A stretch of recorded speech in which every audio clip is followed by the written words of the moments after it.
بسم الله الرحمن الرحيم. السلام عليكم ورحمة الله. حبيبة قلب المسكرين، عاملين ايه؟ يا رب كلكم تكونوا بخير. وحشتوني جدا من اخر فيديو كنا فيه مع بعض. النهارده بفضل الرحمن راجع لكم بفيديو جديد نعمل مع بعض حواوشي اللحمة بطريقة حلوة جدا جدا. وزي ما انتم شايفين كده اللحمة اللهم بارك متماسكة في قلب الرغيف، حاجة كده اللهم صل على النبي، احلى ما تجيبيه من بره. يلا يا قلب اختك، لايك وشير للفيديو لو عجبك، واشترك عندي في القناه لو اول مره بتشوفيني، وسلم ايديكي يلا حطيتي لايك من قبل ما حتى تتفرجي على الفيديو.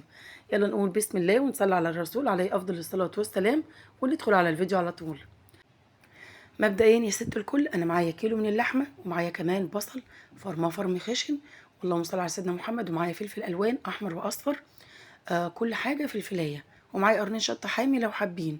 البصل معايا كيلو الا ربع. تعالي يا ست البنات نقول على البهارات اللي معانا. معايا بهارات حواوشي، فلفل اسود، توم باودر، بصل باودر، 7 بهارات، بابريكا، ملح. كل اللي انا قلت عليه معلقه صغيره، ما عدا بهارات الحواوشي معلقه كبيره. تمام كده.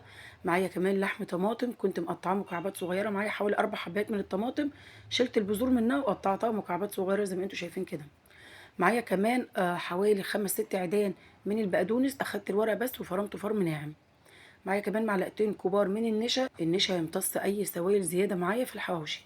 هنسمي بالله ونصلي على النبي على افضل الصلاه والسلام، ونبدا نجيب الخضار اللي احنا فرمينه، البصل والفلفل، اضيفه على اللحمه بالشكل ده. عايزه اقول لكم لازم تفرموا البصل فرم خشن زي فرم المحشي كده بالظبط. وبعد كده بنزل بورق البقدونس، وبنزل كمان بلحم الطماطم اللي مقطعاه مكعبات صغيره، كل حاجه زي ما انتم شايفين كده، صغير صغير.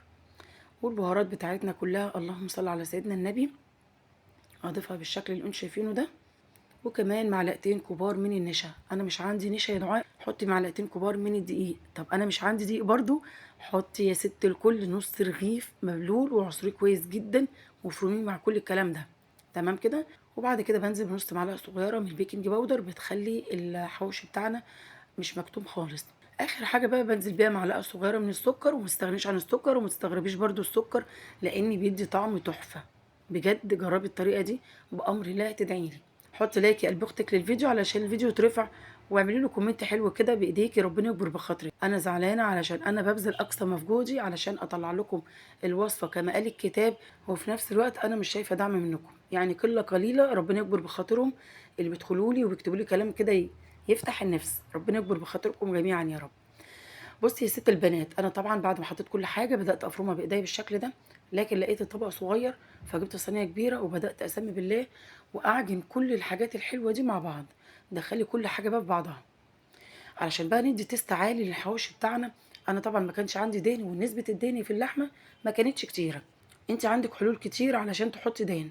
عندك يا اما تحطي بوش، مش دوش، بوش. الجزارين يا بنات اللي بيعملوا حواوشي هم طبعا اللي بيبقوا عارفين التكايه دي. حطي بوش، ما عندكيش بوش حطي بداله اللهم صل على سيدنا النبي دهن ليا، او دهن عادي لو مش عندك ده او ده. طيب انا ما عنديش اي حاجه خالص من الكلام اللي انت بتقولي عليه ده يا دعاء، هعمل ايه؟ حطي معلقتين سمنه كبار محترمين زي ما انا عملت كده، معلقتين سمنه ضفتهم على اللحمه، وبدات اعجنها بالشكل ده، عشان طبعا اللحمه بتاعتي تبقى دسمه وتبقى حلوه، لكن ما ينفعش اللحمه بتاعتك تبقى حمرا خالص. تمام. اللهم صل على سيدنا النبي. اعجن بقى كل الحاجات الحلوه دي مع بعضها، وبعد كده اعمل فجوه في النص في قلب اللحمه، واحط طبق احط فيه فحمايه، واللهم صل على سيدنا النبي، ودي احلى تكايه في الحواوشي بتاعنا النهارده. حط نقطتين زيت على الفحمايه، وغطي بقى يا ست البنات، وهتشمي وهتاكلي احلى حواوشي عملتيه في حياتك، قسما بالله احلى ما بتشتريه من بره. طبعا انتوا شفتوه في بدايه الفيديو عامل ازاي، شكل وطعم وريحه حاجه كده اللهم بارك. بعد طبعا ما اخد ريحه الفحم وطعم الفحم، هعمل ايه؟ هلم بقى كل العجينه الحواوشي كده على بعضها، يعني اقلبها كده في بعضها علشان اضمن ان ريحه الفحم وصلت لكل اللحمه. اللهم صل على سيدنا النبي. بعد كده معايا العيش، طبعا انا قلت لكم في حواوشي الفراخ بتروحوا عند الفرن بتقولوا له عايزه عيش حواوشي، بيدوكوا العيش ني شويه. اللهم صل على سيدنا النبي. انا ببقى فاتحاه من الجنب بالشكل اللي انتم شايفينه ده، وبعد كده بسمي بالله وبكور كوره من اللحمه، كوره محترمه كده، ما تبخليش، انتوا اللي هتاكلوه ومحدش غريب هياكله، حتى لو حد غريب هياكله سمي بالله وصلي على النبي، الحاجه كده هتزيد في ايديكي، اللهم بارك، وما تبخليش على اي حد باي حاجه. وابداي احط العجينه بتاعه الحواوشي بالشكل ده في قلب الرغيف. طبعا انا بحط اللحمه الاول وبخلص كل الارغفه اللي معايا، وببدا بعد كده اشكلها. خلصت كل كميه الحواوشي اللي معايا، اللهم صل على سيدنا النبي. اتبقى كده جزء من اللحمه، انا طبعا ما كنتش عايزاه، كانت بنتي هتعمل بيه مكرونه. الشيف الصغيره بتاعتي ندى بنتي حبيبتي، ربنا يا رب يصلح حالها ويفرحني بيها ويفرحكم بكل بناتكم واولادكم جميعا يا رب، اللهم امين.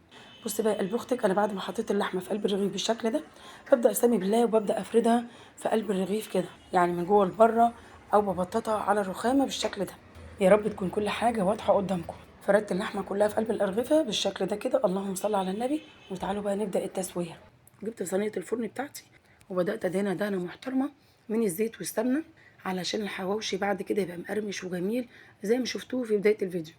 وبرص الأرغفة فيه بالشكل ده، وبعد كده برضو بدهن وش العيش بالسمنة والزيت وادخله الفرن، كان شغال مسبقا لما ياخد لون معايا فوق وتحت.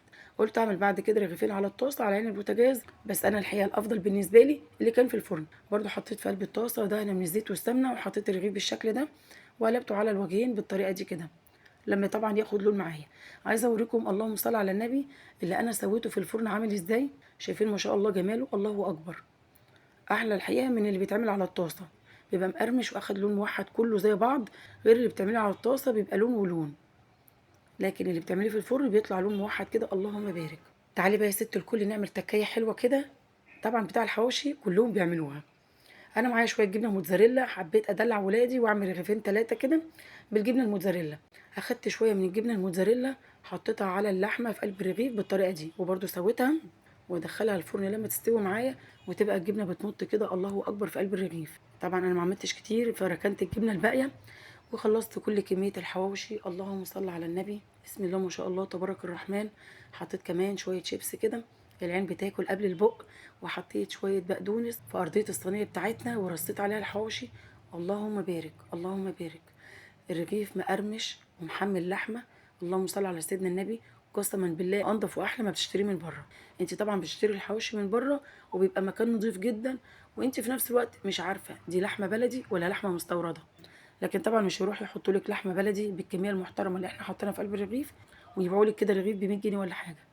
لا، انت اعملي بقى الحاجات دي في بيتك، انت عارفه عاملاها ازاي. حتى لو انت جايبه لحمه مستورده، عارفه انت جايبه اللحمه منين، وانت اللي فرماها بايديكي وكل حاجه عاملاها بايديكي. انا والله مش بحب اشتري لحمه اطلاقا مستورده ومفرومه من بره، يعني انا بحب افرمها في البيت.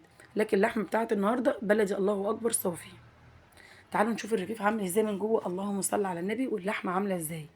بسم الله ما شاء الله تبارك الرحمن. اللحمه متماسكه في قلب الرغيف، الفضل يرجع لمعلقتين النشا اللي احنا حاطينهم. تعالوا نشوف كمان الموتزاريلا عامله ايه.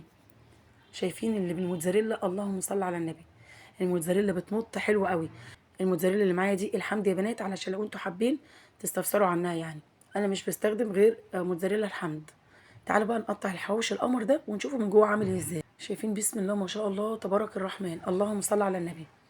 اللحمه يا بنات والله العظيم قطعه، يعني كل حاجه قدامكم، انا مش عايزه احلف لكم كتير علشان ما تقولوش انت بتحلفي كتير ليه. بصوا الجمال، اللهم صل على النبي. صلوا على النبي عليه افضل الصلاه والسلام، واذكروا الله كتير وانتوا في المطبخ. عايزه اقول لكم والله العظيم كل ما تصلوا على النبي وتذكروا ربنا كده وانتوا بتشتغلوا في اي حاجه في المطبخ، اعرفوا ان الحاجه هتزيد في ايديكم والبركه هتحل معاكم، اللهم بارك. السؤال بقى اللي بساله لكم كل يوم، من رايكم الوصفه بتاعتي النهارده تاخد كام من 10؟ حبيباتي المسكرين، المره اللي فاتت الفيديو اللي فات واللي قبله الدنيا 10 من 10. ربنا يكبر بخاطركم ويزيدكم من نعيم الله كل اللي بيقول لي كلمه طيبه. طلعت بقى الحواوشي كله، اللهم بارك، اللي كان طبعا فيه موتزاريلا. وبكده الفيديو بتاعنا خلاص خلص، اللهم صل على سيدنا النبي. يا رب الفيديو يكون عجبكم وتكونوا استفدتوا منه ولو بحاجه بسيطه. كالعاده حبيباتي المسكرين، لو استفدتوا النهارده من الفيديو لايك وشير واشتراك عندي في القناه لو اول مره بتشوفوني. بحبكم في الله جدا، دمتم في امان الله، اسيبكم في حفظ الرحمن واشوفكم ان شاء الله فيديو جديد. مع السلامه.